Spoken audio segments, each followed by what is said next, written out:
Kia ora New Zealand, I'm Philip Duncan. Thanks very much for joining us. We've got an unusual weather setup at the moment. New Zealand's surrounded by high pressure, but among the highs, we've got a low. So this is how it looks. On the animated wind map, we've put the air pressure on to really highlight this little guy here out in the Tasman. So 3 high pressure systems, number 1, number 2, and number 3. So they surround New Zealand. And then in the middle, we've got this sneaky little low. And it's not a very active system, but what it's going to do is it's going to throw a little bit of spice into the forecast. By that I mean it's going to add moisture to the afternoon heating, and that is a recipe for big afternoon downpours and thunderstorms for the next 4 or 5 days, mostly inland. So this is the culprit, but the high pressure means the winds, they're fairly light. So lunchtime Wednesday, we're going to start off actually with drizzly rain or drizzle spells and light showers along the eastern side of both islands. They're not going to be too major, but it's just a bit gloomy, and if you're in Canterbury or the eastern side, it could be quite a cool day. In fact, 2 or 3 degrees lower than it should be, colder than it should be for this time of the year. So if you think your Wednesday's a bit miserable down around the eastern side of the South Island, you're not wrong.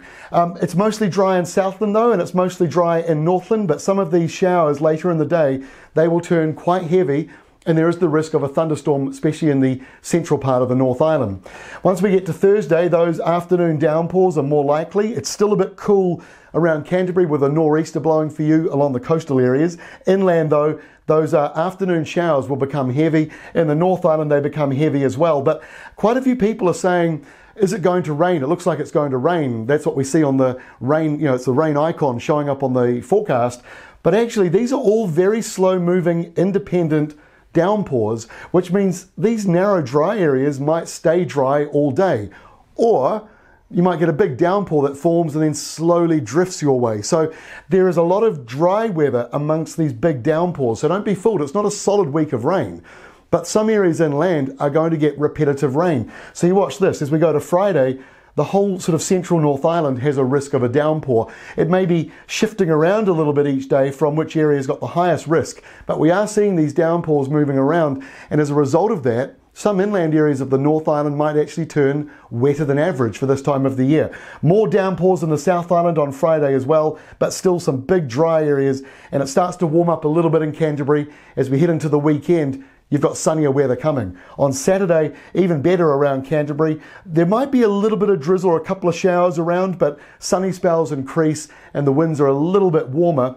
In the North Island, you know you've got a downpour risk inland when the rain map matches the same shape as your coastline or as the whole island. So notice that the rain is actually the same shape as the North Island. That indicates inland areas are most at risk for an afternoon downpour on Saturday and an afternoon thunderstorm.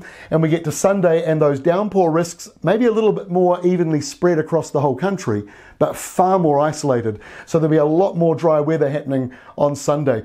And I end on this map because it kind of gives you an indication of what's happening next week. Look at all this energy going on over in Australia, and this system up here has some connections to Cyclone Owen the other day. Well, guess what? The remnants of that going to reform, I think, into a new low next week.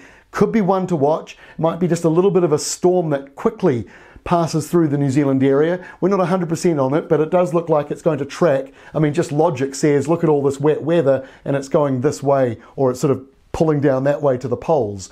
So next week does have a chance of some wet weather. As for Christmas Day, everyone's asking about it. We're not 100% sure. Obviously, it's too far out.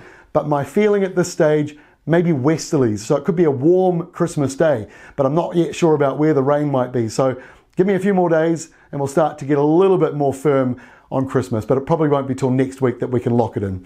That's all from me. Enjoy the next few days. We'll update you again on Wednesday with the latest on these big afternoon downpours.